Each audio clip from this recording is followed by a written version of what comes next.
Coming up on Cannabis Coast to Coast News with Alaina Pinto this week, the race to become the 25th state to legalize cannabis could be coming to an end as the House of Representatives in Pennsylvania passes a bill to create a state-run dispensary system to sell to adults. Now it's on to the Senate while their governor is poised to sign when it gets to his desk. We'll have reaction. And we don't believe this current bill, the way it's constructed, will make it through the Senate.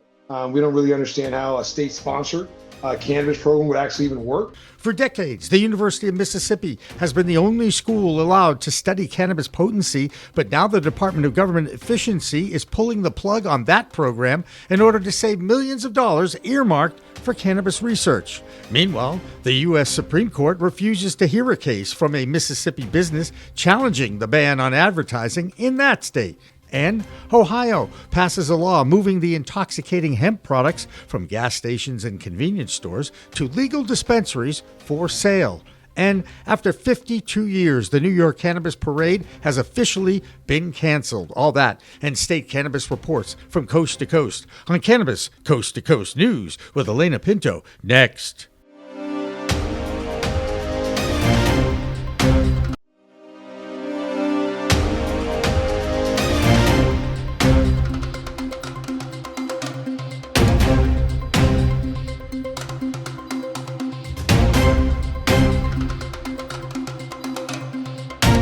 Hi, everyone. Welcome to another edition of Cannabis Coast to Coast News. I'm Alaina Pinto. This is PCM TV's weekly roundup of cannabis news as we continue to document the fight to end cannabis prohibition at the federal level. We've been documenting that fight for the past 4 years, and you can check that out by downloading the PCM TV app. All you have to do is scan the QR code, and it will take you to the App Store or Google Play. It's free to download. With the app, you can get every week's show on demand on your phone. In the meantime, the 23rd state to legalize adult use of cannabis is ready to start issuing licenses for growing and manufacturing. The state of Minnesota is finally ready to hold their licensing lottery in the first week in June, with licenses being awarded at that time. The industry has been waiting for this for a few years now, and opening a new state market couldn't come at a better time for the industry that continues to struggle with overregulation and unfair taxation. The state that seems poised to be the 25th adult use legal state is Pennsylvania. Their governor, Josh Shapiro, has made it clear he wants to see an adult use market start this year. That state's House of Representatives passed a bill this past week, paving the way for state-run cannabis dispensaries. In an extremely tight vote of 102 to 101, it makes the Cannabis Health and Safety Act a reality, and now that bill moves on to the Senate. This bill also will clear the records of past offenders who were victims of the failed war on drugs. Friend of PCM TV and former Pennsylvania correspondent Claudia Post talked with executive producer Jimmy Young about the chances of this bill getting through the state Senate there. Let me say this. I'll start off by saying this is political theater. And according to many of the folks that I've spoken with, this is just politics because the state store model is an absurd model. We are the laughingstock of the country. And the reason is because where else except New Hampshire, the tiny little state of New Hampshire, has a state store model? Why is that a state that we want to emulate? Why, I ask people, when we have a whole bunch of other states, we have a smorgasbord of opportunity to look at, study, and pick the best of what's out there. Instead, we're swimming upstream. It's just stupid. And according to folks on the inside, this is not going to be the bill. Jimmy was able to connect with another person who has a direct connection with the Keystone State. It's Gibran Washington, the CEO of Ethos, a medical dispensary based in Pennsylvania, for his reaction. Okay, Alaina, thank you so much. And we are so proud to have a member of the Pennsylvania cannabis community in with us on Cannabis Coast to Coast News this week. His name is Gibran Washington. He's a very successful entrepreneur from Pennsylvania, but it's via Florida, right? Because Florida is your home state, correct? Florida's home state, but I have a home in Philadelphia, so Pennsylvania is home. I pay taxes in Pennsylvania. Oh, there you go. Well, there you go. And good for you for paying your taxes, by the way. Because in this industry, a lot of people don't like to pay bills, whether it's taxes or not. Anyway, let's keep going. So, big news this week in Pennsylvania: the House of Representatives passes a bill for adult use, 102 to 101, bipartisan lines, was Republicans 101 and Democrats 102. Let's not get into politics if we can help it. Here's my number one question for you. Is this the beginning, or is there another bill in the legislature that may have a better chance to survive what will be, I'm sure, amendments in the Senate? Yeah, I mean, I think Amend Brown has a really good bill. It's very similar to what Senator Street has over in the Senate that we are behind, and similar bills of such. And we don't believe this current bill, the way it's constructed, will make it through the Senate. We don't really understand how a state-sponsored cannabis program would actually even work. If we want to just kind of talk to the mechanics of how they would be able to accept money, how employees would be able to do these kind of transactions. So as long as it's federally illegal, we really don't understand how the state of Pennsylvania will be able to execute this. But we also don't feel that's an equitable approach to giving people access to cannabis, whether that's from the patient side or from the business side. Because if you go to a state-run model, people who have been disproportionately impacted with the war on drugs won't have an opportunity to have a seat at the table as an ownership seat at the table. And that's something that I think we all want as we talk about the history and the culture of cannabis. Absolutely. And you guys have 8 locations in Pennsylvania right now. They're obviously all medical because that is the only thing that's allowed in Pennsylvania. It must help to have a governor like Josh Shapiro who backs this effort and wants to sign a bill for adult use in his state. I'm not quite sure, based on everything that I'm hearing and reading about this, that it may be the right bill, but it's certainly, I've pegged Pennsylvania as the 25th state to become an adult use legal. So I hope they don't let me down. The Eagles didn't let me down, so I'm hoping that they don't let me down in the legislative chambers, as it were. Is this the year that it's going to happen? It's the year we would hope for it to happen. I think, Governor Shapiro has shown that he's an amazing common sense governor. He does what's right for the people of Pennsylvania, and we've been wanting this to happen for several years now. We feel this is a good inflection point. I think there's a lot of states that have gone from medical into the recreational space, and they've seen positive impacts, whether that's from revenue, whether that's from overall health in their municipality. So we believe that, this is the right time. Last year was the right time. So whenever they feel as though they're ready to accept cannabis as a medicinal medicine for more and more Pennsylvanians, we think it's the time is always now. Since 1968, the University of Mississippi has been the only federally approved college to grow and study cannabis. That program has now fallen victim to President Trump's executive orders to make the government more efficient, thus ending research programs deemed unnecessary. For years, whenever the DEA made a bust or states confiscated illegally grown cannabis, they would send it to the university to study its potency in cannabinoid makeup. Elon Musk's Department of Government Efficiency made the announcement on May 1st that said, quote, "In the last 2 days, agencies terminated 148 wasteful contracts with a ceiling value of $420 million and savings of $198 million, including a $143,000 HHS contract for the potency monitoring of confiscated marijuana samples," end quote. One more note from Mississippi: a business in that state is suing regulators over their ban on advertising. This case made it all the way to the Supreme Court of the United States, but they have refused to even take a look at that since they believe this is a state issue not protected by free speech as mentioned in the Constitution. Now let's start our state reports with Karen Black in Arizona. I'm Karen Black from Greenfinger Consulting with the Arizona Cannabis Report for Cannabis Coast to Coast News. Workers at True Leaves Magnolia Cultivation Facility in Phoenix, the notoriously skunky-smelling one near Sky Harbor Airport, have ratified Arizona's first ever union contract for cannabis cultivation.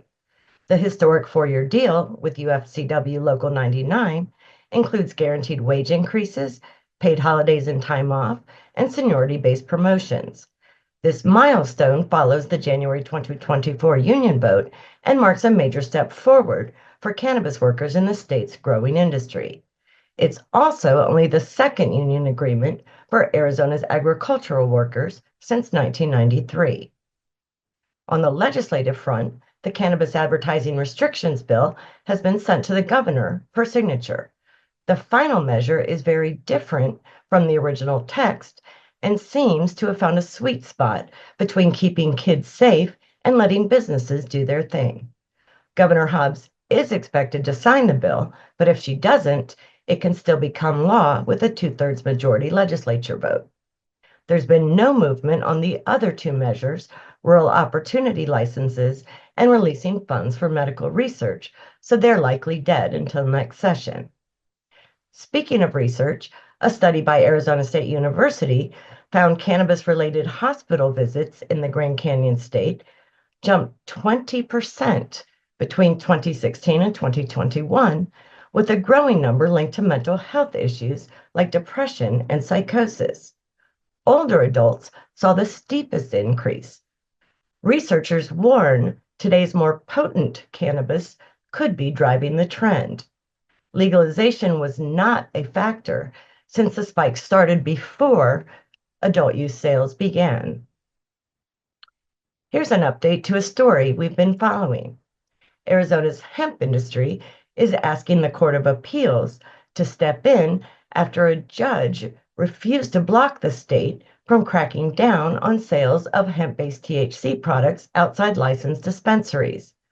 The Hemp Industry Trade Association argues these sales are federally legal, but Attorney General Chris Mays disagrees. The appellate court is now reviewing whether to intervene while enforcement continues. A lower court hearing could resume if the request is denied.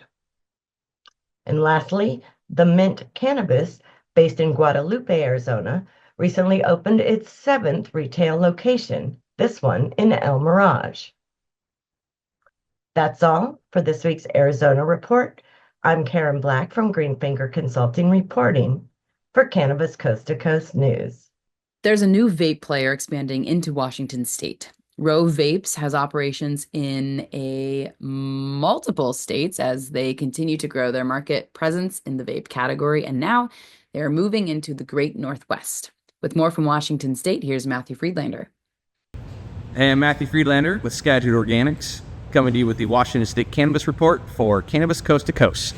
So today I'm reporting from the 10th annual Washington Cannabis Summit hosted by the Cannabis Alliance, Washington's largest and most effective cannabis trade. Our theme this year was 10 years rooted in integrity. And so today we had a full days-long conversation about the history of cannabis, not only here in Washington, but around the world. And we talked a lot about what the future of cannabis looks like here in Washington State. I've talked in the past about Washington having some of the most restrictive residency requirements for ownership of a license here in Washington, which makes this next bit of news a little bit surprising.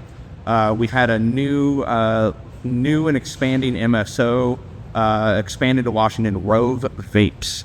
And this is not something that we hear about a lot in Washington because, again, of the ownership requirements that you have to live here in Washington and to own a cannabis license. So we don't see a lot of outside investment from these larger companies. So it'll be interesting to see how this fares for this company. We welcome to the I-502 industry here in Washington. And that is what I've got for you today out of Washington. I'm Matthew reporting for Cannabis Coast to Coast. Don't forget to like, share, and subscribe. There's some good news coming out of one of the smallest cannabis markets in the U.S., out of Vermont. Regulators there recognize that their original medical program is floundering. So starting July 1st, they will allow all adult use dispensaries to start selling tax-free medical products once approved by the Vermont Cannabis Control Board. The next up is Virginia, where that governor's race is starting to heat up between the two female candidates to replace the controversial incumbent Glenn the Veto Man, Youngkin, whose term ends this year. Here's Joe Parsons with more from the Cavalier State. I'm Joe Parsons with the Virginia Cannabis Connection by Higher Education's Coffee Talk, sponsored by 97.5 3WB, and reporting for Cannabis Coast to Coast News. With little surprise, Governor Glenn Youngkin has vetoed yet another cannabis bill that not only passed the legislature, but had strong support in both chambers. HB 1989 would have allowed for an update to product labeling requirements that would have made more clearly the THC and CBD levels. It would have also allowed for medical cannabis deliveries to be at other locations other than the patient's primary residence. This was important for patient access, and with limited delivery windows from the limited number of stores here in the Commonwealth, it would have made the medical program a more reliable and safe option in compared to using the legacy market that still reigns supreme in Virginia. In the governor's veto message, he said, "While accurate labeling is essential to ensure patients receive consistent and safe medical cannabis, this bill would codify the ability to deliver cannabis to commercial businesses and temporary residencies, raising public safety and regulatory concerns." Like all of his vetoes that would advance any portion of Virginia's cannabis programs, his stance for the industry remains the same. And let's be honest, who didn't see this one coming? Here's a not-so-fun fact. Governor Glenn Youngkin has now broken a record. That's right, he broke the Commonwealth's record for the most vetoes in a single year and the absolute most for any governor in his entire term. So, congratulations, I guess. What is worse is that he's done nothing to advance the industry in a positive way during his entire term, something which he campaigned to not do. He said not only would he uphold the current medical market, but he promised to help start and regulate an adult use market. Instead, he's vetoed almost every piece of reform legislation that has crossed his desk. Now it'll be up to the upcoming historical election to decide the future of cannabis in Virginia. So, that's going to do it for this week. From Higher Education's Coffee Talk, sponsored by 97.5 3WB in Charlottesville, and as always, reporting for Cannabis Coast to Coast News, I'm Joe Parsons. Until next time, stay lifted. In Maryland, their governor, Wes Moore, has been proactive with his support of the reform of cannabis laws. In 2024, his expungement of 170,000 criminal cannabis records is one of his most proud accomplishments. And this year, in April, Governor Moore signed a law that exempts employee stock ownership plans from the state's 5-year licensing hold requirements. While that was designed to encourage more employee ownership in the industry, it also opened the door to allow businesses to bypass the dreaded 280E tax code that bans cannabis businesses from writing off regular business expenses that every other industry enjoys in order to stay in business. Christopher Bright has more from Maryland. I'm Christopher Bright from The Enlightened Voice. Welcome to Cannabis Coast to Coast News. I'll be bringing you the latest cannabis headlines from Maryland. Maryland's cannabis industry just got a game changer. Governor Wes Moore signed a law exempting employee stock ownership plans, or ESOPs, from the state's 5-year license hold rule. This opens up an exit strategy for cannabis business owners and lets the companies sidestep hefty taxes under Section 280E. ESOPs lets owners sell stock to a trust for employees, deferring capital gains taxes. Massachusetts companies like Theory Wellness and The Vault have been doing this since 2023. Darren of MBO Ventures says this is a smart way to sell to employees and not just private equity. Beyond tax breaks, ESOPs boost worker dedication. Canna Provisions' Meg Sanders says employees now watch every penny, knowing profits hit their pockets. The Vault's Michael add that their ESOP turned their staff into owners focused on success. But ESOPs aren't for all. Attorney Hannah King says you need at least 25 employees and $2 million in earnings. Still, it's a win for founders and teams in the tough market. And for a short mention, I would like to talk about Senator Also Brooks, who has called for the resignation of RFK out of office with the HAS. And this has been the Maryland Cannabis Report for this week. I'm Christopher Bright from The Enlightened Voice, reporting for Cannabis Coast to Coast News. That'll do it for the A Block this week, but don't go anywhere. We have another handful of stories from the U.S. before we head to Canada to hear from Debi Facey on the impact of their transitional government on the legal cannabis industry in that country. And Ben Stevens has a report on Denmark's new medical program. That's our international segment coming up next on Cannabis Coast to Coast News. It all continues after this break.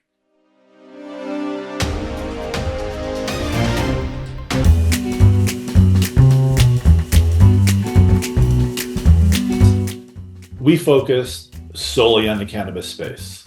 The cannabis is not just another item that we've put on our website and said, oh, we're in cannabis. We do cannabis and cannabis only, and we focus on cannabis day in and day out. So with Buds Group, we're going to not only work with you and give you advice, we're going to help see your project through to completion. And you're going to find at the end of the day, it'll be a fraction of a cost of working with a larger firm, because our executives are focused just on cannabis and we run lean.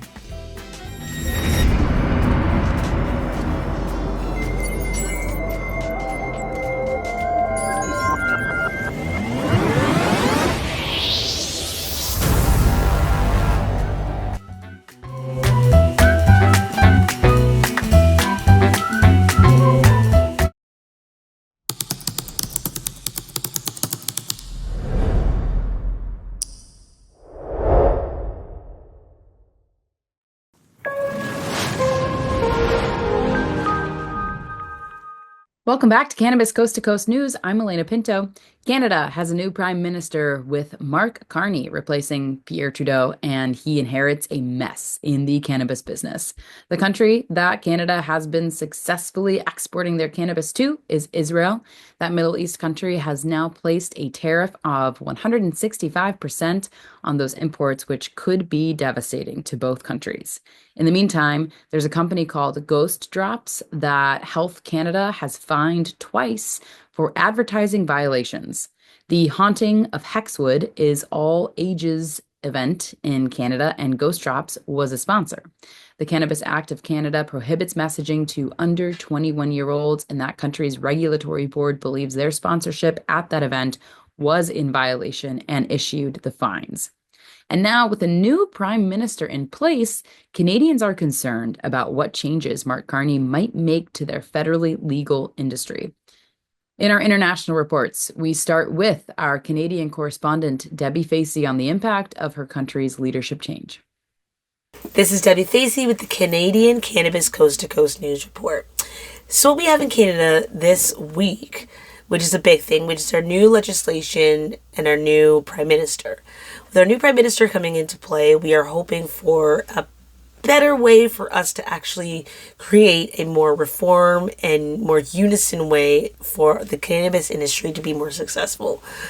With the overall $43 billion that we have been able to contribute to the GDP, and having successfully hired 80,000 people within the sector, we are still finding that normalizing the actual laws and regulations has been a hurdle, and we are hoping for that to become a little bit easier.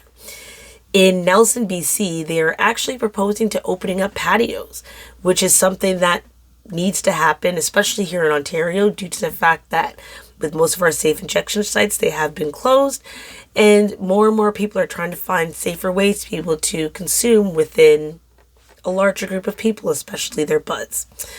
So, as I conclude our amazing segment for Canada this week, is overall we are hoping for new legislations, better normalization, better cultivation innovations, as well as just laws that are unison within all of Canada when it comes to cannabis. This is Debi Facey with the Canadian Coast to Coast Cannabis News Report. Peace. I'm Ben Stevens, the editor of Business of Cannabis, with this week's news from Europe for Cannabis Coast to Coast News. Denmark has officially passed legislation which will solidify its long-running medical cannabis pilot program as a permanent fixture in its national healthcare system, in what has been dubbed a victory for patients. However, it's not such a victory for the Danish cannabis operators. So the country has offered numerous tightly restricted forms of access to medical cannabis for a few years, including a pilot scheme since 2018, which has enabled thousands to access medical cannabis treatment. Last November, the government announced plans to make this permanent, and this week the government officially placed this into law, and the generalised scheme is set to go to effect on January 1st, 2026. The catch for Danish operators currently providing products to this pilot scheme is that despite a lengthy consultation process, the government has all but copy and pasted the framework from the pilot scheme into the permanent one, which comes with some really major flaws. Another of the 4 access routes previously mentioned alongside the pilot scheme is magistral products. Now, these are custom-made formulations by licensed pharmacies to meet individual patient needs where no other alternative is available. This is where it gets fairly interesting. So there's only one pharmacy in Denmark licensed to create these formulations. It has very, very little regulation, certainly compared to the pilot scheme operators. And it basically means that this one pharmacy can create rival formulations, all but matching the ones these companies have spent years and millions getting approved. The kicker is that for still unexplained reasons, the government provides an 85% reimbursement for patients accessing these magistral formulations. This compares to around 50% for pilot scheme products. But, on average, it's about 37% from what I've read. This means that the single pharmacy dominates around 50% of the market, leaving the other companies to compete for the rest. Not to mention that they are able to charge about 5 times as much for the same products, but patients still flock to the magistral pharmacy because the 85% subsidy means it's still cheaper.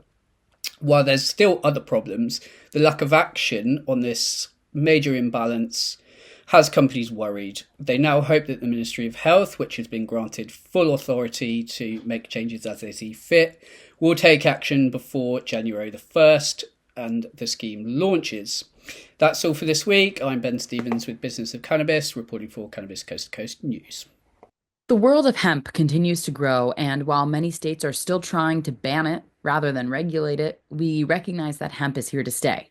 And now, with a trend of multi-state operators already investing in the hemp space with infused beverages and Curaleaf closing its licensed medical dispensary in Florida to open a hemp store, we enlisted a guy who has been part of the hemp industry for years. His name is Kerry Hinkle, and here's this week's hemp report. This is Kerry Hinkle with Bayou City Hemp out of Houston, Texas, and this is your hemp report for Cannabis Coast to Coast News. This week, May 5th, we saw the end of a long debate in the Alabama legislature on how to regulate hemp products. And their answer? Just let alcohol do it. Starting next year, the Alabama Alcoholic Beverage Control Board will begin to regulate how hemp products are made, where they can be sold, and how much THC is going to be allowed in them. Their intent here is to allow for licensed package stores, licensed hemp retailers, pharmacies can sell some products, and grocery stores that sell beer and wine can sell these intoxicating hemp beverages right next to those products. And this is a trend that we're seeing, especially in southern states, where states like Tennessee and Kentucky have also recently passed bills that expressly allow for intoxicating hemp beverages so long as they're sold in a manner that is similar to alcohol. And this is an interesting debate right now in the hemp world, as big alcohol has shown interest in distributing hemp beverages and participating in the profits of these products. And their argument is, well, we've been responsibly selling intoxicating beverages to adults for a long time now, and we think we can responsibly sell these hemp beverages to adults as well. And Hemp's argument is, well, we appreciate the opportunity to be distributed in those channels, but maybe those shouldn't be the only channels that we can be sold in, and maybe we can responsibly sell to adults as well. And while this is a larger debate that's playing out at states across the country and including at the national level, at least we have some clarity in one state in Alabama this week. We'll know exactly what we can sell, where we can sell it, and how we can sell it starting January 1 of 2026. And for better or worse, there's clarity in at least one more state this week. Hemp policy never stops, so I will be back again for another report on Cannabis Coast to Coast News next week. Again, I'm Kerry Hinkle with Bayou City Hemp. In Ohio, there is never a dull moment in the 24th state to legalize adult use sales of cannabis. Still, in its first year of sales, the legislature there continues to tweak their existing laws. Christina Brisson is our Ohio correspondent, and she has the story of that state now moving all intoxicating hemp products into licensed legal cannabis dispensaries. Here she is. Hi, I'm Christina Brisson with Over the Top Renovations with your weekly Ohio Cannabis Report with Cannabis Coast to Coast News. So the bills here in Ohio continue, and I'm going to have more information on that next week as we go over the different ones that are in play. However, recently, over 35 people testified in over 3 hours' time, testifying against HB 160, which is the most recent House bill, on top of another one that I'll tell you about next week. And as of April 26th, Ohio has reached $2.6 billion in sales between medical and non-medical sales. And the price of a gram has finally gone down to $6.45, whereas over almost a year ago it was at $10 per gram. I will have more information next week on the bills, and I look forward to bringing you more details into the political drama that's going on here in Ohio. I am Christina Brisson with your weekly Ohio Cannabis Report with Cannabis Coast to Coast News. With more and more pressure being felt by every part of the cannabis industry, the multi-state operators are adapting. With the market feeling the economic pressures to survive and keep the doors open, more and more multi-state operators are expanding their own footprint by making key acquisition during this distressed time. Terre Ascend has entered the Ohio market by acquiring a dispensary there. In its first quarter, investors call Trulieve believes that price comparison in many states will set up many more acquisitions, and they are looking to expand their already existing group of over 200 dispensaries. And a completely other story, the Cannabist is purging their portfolio of assets in Florida, Illinois, and California. While some are growing, others are contracting. Green Thumb Industries is sitting back and reports that they are not making any planned move or expansion and acquisition. With more on the publicly traded cannabis companies, here's our man Doug Miller, who is high on Wall Street. I'm Doug Miller from High on Wall Street with this week's Cannabis Stock Report for Cannabis Coast to Coast News. Curaleaf just dropped its Q1 2025 earnings, and while revenue cooled off a bit at $310 million, there's some serious green in the pipeline. International revenue hit $35 million, up a massive 74% year over year, marking their fourth straight quarter of 70% growth overseas. Domestically, revenue slowed 13% year over year, but Curaleaf is staying cash efficient with $42 million in operating cash flow, $26 million in free cash, and a healthy $122 million cash reserve. On the innovation side, Curaleaf rolled out new THC products like Select Formula X, a hemp-based energy drink, and Select Ace, a next-gen vape line, plus Anthem, a bold new pre-rolled brand. They have 151 retail locations and their first ever dedicated hemp store in Florida, but the company is managing a $54 million net loss this quarter. Let's see how the stock chart looks as Curaleaf's tightening operations, betting big on beverages, and staying high on the international expansions. It's trading around 84 cents, and it appears to be pulling back even more, so watch for dips and be sure to trade smart and lock in those profits. And that's this week's Cannabis Stock Report. Reporting for Cannabis Coast to Coast News, I'm Doug Miller.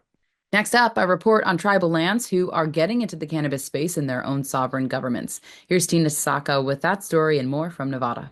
I'm Tina Tasaka with 420 Technologies, and this is the Nevada and Tribal Nations Report for Cannabis Coast to Coast News. On May 6, Nevada's KNPR released State of Nevada's How is the Las Vegas Paiute Tribe Keeping Its Spot as a Cannabis Leader? In this enlightening interview, Benny Tassau, chairman of the Las Vegas Paiute Tribe, emphasized their cannabis enterprise, Nuwu Cannabis Marketplace, has significantly bolstered the tribe's ability to provide essential services such as medical care and water access. The revenue generated from their vertically integrated cannabis operations supports healthcare initiatives for both youth and elders, educational access, infrastructure development, and educational programs. By leveraging their sovereignty, the tribe has established higher cannabis regulations than the state. They want to set the gold standard, ensuring quality and safety while maximizing economic benefits for their community. This strategic approach not only enhances the well-being of their members, but also positions the tribe as a model for sustainable economic development within indigenous communities. The Las Vegas Paiute tribe is actively expanding its cannabis operations to include cultivation and production facilities. Wellness Orchards of Nevada has become the first cannabis company to receive the prestigious Safe Partner Award from Nevada's Safety, Consultation, and Training Section, SCATS. This honor is awarded to a maximum of 4 businesses annually, recognizing exceptional commitment to workplace safety. Margaret Taylor, Occupational Health and Safety Manager, praised SCATS support. When we called SCATS for a free safety consultation, we were impressed with the way they explained step by step what would occur during the consultation inspection prior to walking the facility with us. She added that the initial consultation led to further improvements across their sister sites, driven by SCATS experts' recommendations. That's it for the Nevada Highlights and Tribal Nations. I'm Tina Tasaka with 420 Technologies and Cannabis Coast to Coast News. That'll do it for the B block, but when we come back, we continue with more reports from a variety of states, including California and Illinois. Cannabis Coast to Coast News continues after this.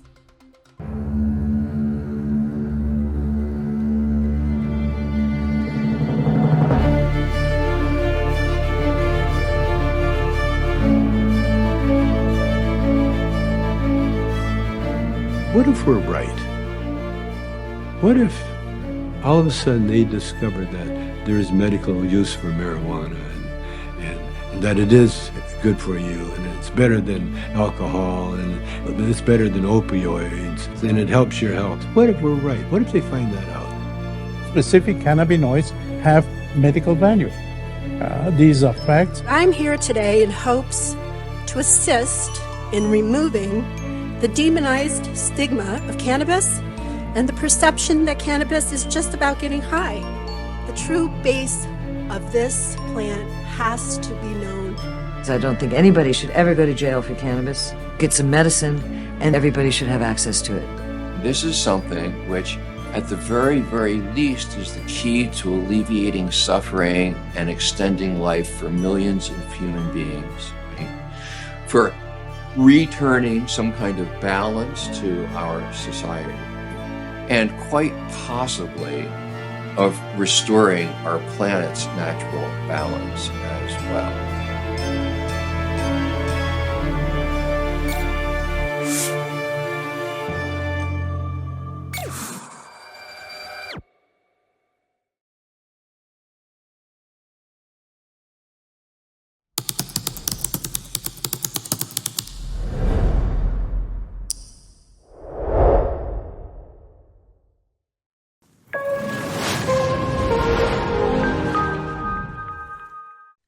Welcome back to the C Block, or final section of this week's Cannabis Coast to Coast News. I'm Alaina Pinto.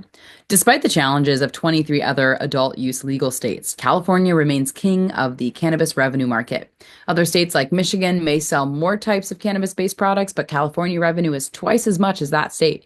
Of course, rankings are easier to track when tied to tax revenue, and California collects more than twice as much as Michigan, Washington State, and Illinois. And now, with another tax hike lurking to go into effect on July 1st in that state, some MSOs are getting out of the California market, which has collected over $6 billion in tax revenue since its inception in 2018. You have to wonder how long that state can maintain its top spot with margins thin and getting thinner, with an increase in taxes again. With that in mind, we now have 2 correspondents who are involved with the cannabis industry in California. Here's Dina Naguib in the south and Yarrow Gibran in the north. I'm Dina Naguib, Principal Consultant at Grass Goddess Consulting, here to give you the latest developments in California for Cannabis Coast to Coast News. To kick us off, some good news out of Sacramento regarding AB 564, sponsored by Matt Haney, which passed another committee last week. The Revenue and Taxation Committee voted 6-0 to advance the bill, which blocks the excise tax increase from 15 to 19%. Amy Jenkins, Executive Director of the California Cannabis Operators Association, and Kristen Heidelbeck, Legislative Director of the United Food and Commercial Workers, testified in support of the bill along with a number of industry workers and advocates. Next up is the Appropriations Committee set to meet this week, so stay tuned. In other news, Gavin Newsom, the governor of California, announced this week that the state has essentially eradicated hemp-derived THC products since the ban he instituted last year. Newsom stated that 99.7% of the businesses visited were in compliance with his ban.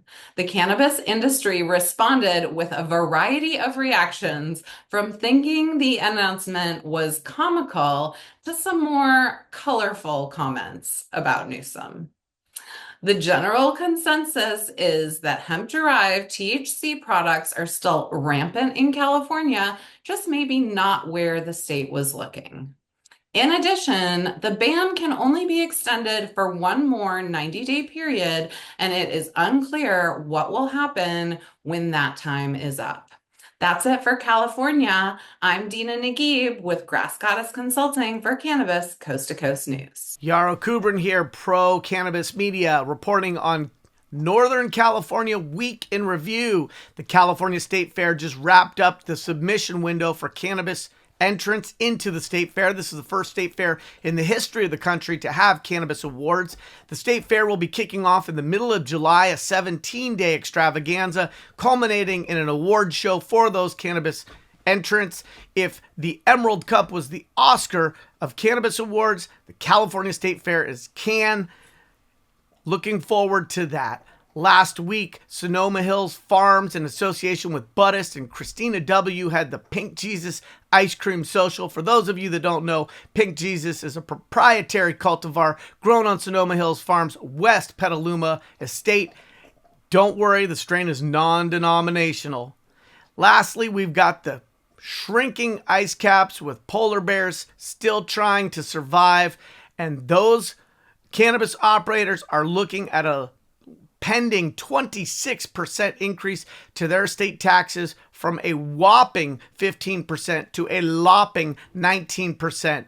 That was baked into the laws in 2022, thanks to Gavin Newsom. And yet, at the 11th hour, the cavalry coming over the hill, the Assembly Revenue and Taxation Committee just voted 6-0 to advance Bill 564, which would stop the excise tax from going up. Remember, that does not reduce the draconian taxes. It just stops them from going up further. Let's not forget, this country was based on tax revolt. We threw tea into the Boston Harbor. Let's hope we don't waste any cannabis throwing it into the Pacific Ocean. Illinois continues to grow their revenue and subsequent tax dollars, but that state has other challenges. Mark Allen tells us that now cannabis businesses and politicians are working together in that state to curb licensing fees and taxes. What's up, everybody? I'm Mark Allen, the Chicago Clone Guy, reporting for Cannabis Coast to Coast News. Just outside of Chicago, Illinois, and this is Bird waving at you right now. Perfect timing. Lots always going on here in Illinois. First thing going on is that there's a bunch of cannabis business owners, craft growers, hemp growers that are teaming up with Representative Ford to pretty much get relief from burdensome and costly regulations. Specifically, they want reduced fees for licensing, reduced fees and taxes on products, reduce regulation in general. They want medical patients to be able to go to more than just one medical dispensary, to be able to go anywhere, open it up. So they're teaming up to make a lot of common sense decisions. Another thing interesting going on here in the state is that I found out that all the commercial craft growers that grow cannabis in the state have to conform to certain standards for their product. And one of those standards or tests is for pesticides. And I found out that 0, allegedly, craft growers or growers are capable of passing this test because the state accidentally made it impossible to pass. Literally, there was discrepancy. There was an accident. It was supposed to be a certain number that they had to meet or pass, but the state accidentally added a 0 to that number. So that accidental oops would make it literally impossible to pass this test. And also, if it's not only impossible to pass, but the people that actually perform the test said for them to actually perform the test on the product, which would have to be done every 2 months, would cost hundreds of thousands of dollars to conform to that. So right now, the state is really quiet about this, and nobody really knows, but, I think they need to go into that paperwork and that rule and delete a 0. Take a 0 off, and then it's, and then say you're sorry or just shut up and move on. But anyways, that's the Chicago way. I'm Mark Allen, the Chicago Clone Guy, reporting for Cannabis Coast to Coast News. This is Bird Waving again, checking out. Thanks for tuning in. In Oklahoma, there will be a major change in the cannabis laws regarding the labeling and packaging of cannabis products starting June 1st. It's called pre-packaging, and Kimmy Cannabis explains what that's all about. I am Kimmy Cannabis from Canna Talk About It with the Oklahoma Cannabis Report for Cannabis Coast to Coast News. Beginning June 1st, Oklahoma's cannabis rules are changing once again. Under the new regulation, all cannabis flower must be pre-packaged before reaching dispensary shelves, with package sizes ranging between 0.5 gram and 3 ounces. Cannabis purchased before June 1st can still be sold deli style, but once that inventory is gone, it's strictly pre-packaged from that point forward. So what does that compliant packaging look like? The law does permit non-opaque materials for medical cannabis flower as long as the package meets all other packaging requirements. And when it comes to packaging appeal, labels, packages, and containers must not attract children, meaning no toys, no cartoons, and no childlike imagery. Packaging should clearly display only the producer's name, logo, and an image of the product. Nothing more. For many growers, especially those who primarily dealt in bulk flower, this may be their first time navigating strict packaging compliance. And it does come with a cost. Ashley Nicole, compliance agent and sales rep for Grassfire Grow Co., explains. In an already bottom of the barrel market, this is going to put a lot of more grows out of business. They'll lose more money on packaging and labor. And if a grow uses a processor to pre-package their flower, it can't come back to the grow to be sold. That means cultivators now need a licensed distributor or processor just to get products to dispensaries. Who can afford to wait weeks to receive their money? That's it for the Oklahoma update. Peace, love, and all that good stuff. Price compression continues in legal states all over the country. Perhaps the most glaring example is Michigan, where in 2019, a price for an ounce was $516. Now, it's $65. Certainly good for consumers, but the market glut of product is a perfect example of supply and demand. One of the basic lessons in economics. Our Michigan reporter, Amy Carter, has an update on the Michigan cannabis market. I'm Amy Carter with Michigan Weedsters, and it's time for this week's Michigan Report from Cannabis Coast to Coast News. Things are firing up in Michigan's cannabis scene, but not exactly for the right reasons. On April 24th, a bill was introduced that could allow law enforcement to conduct roadside swab tests for drug impairment. Buckle up, and here's what's brewing. A Kalamazoo company is claiming its shiny new testing method can sniff out impairment from a whole melody of substances. Think cannabis, opiates, cocaine, fentanyl, meth, prescription drugs, and more. It seems they can test for just about anything under the sun. If this proposal becomes law, Michigan would join the ranks to be the 25th state to embrace roadside saliva tests. Out of the previous 24, only Alabama and Indiana have permanent or active roadside screening programs for detecting substances in drivers. Minnesota is dipping its toes in the idea with a pilot program, but hasn't fully committed yet. With that being said, mark your calendars. Michigan Weedsters is hosting a lobby day on May 20th at 9 a.m. at the Anderson Building. Come join us to let your voice be heard. In other news, Indiana has rolled out a new law that puts the kibosh on cannabis advertising statewide. This includes billboards, mailers, digital ads, and even those mobile trucks zipping around. This is a bummer for Michigan dispensaries that have been counting on such ads to reel Indiana customers in. Now let's talk prices. Michigan's cannabis costs have taken a nosedive from a whopping $512 an ounce in 2019 to just around $65 today. Well, this sounds like a win for our wallets. It also means the market is getting a bit crowded with mediocre products, and that is for sure. And here is a juicy tidbit. Michigan regulators might soon gain the power to keep a close eye on cannabis businesses and their customers whenever they please. This could become a reality if one of the numerous proposed rule changes from the Cannabis Regulatory Agency gets the green light. Right now, businesses are required to record various operations, sales, processing, shipping, and keep it at least 30 days worth of footage on hand to share with the CRA investigators whenever they ask. But 24-hour active surveillance on customers and staff? Talk about keeping things on the lockdown. So, as I said, things are heating up here, and after sharing this week's news, I think I'm ready to go smoke. I'm Amy Carter with Cannabis Coast to Coast News. We have a new correspondent we want to welcome from our native Massachusetts state. His name is Curtis Emery, and not only is he passionate about the cause, he's also a bud tender at Resonate, a Worcester dispensary. Here's Curtis's first report.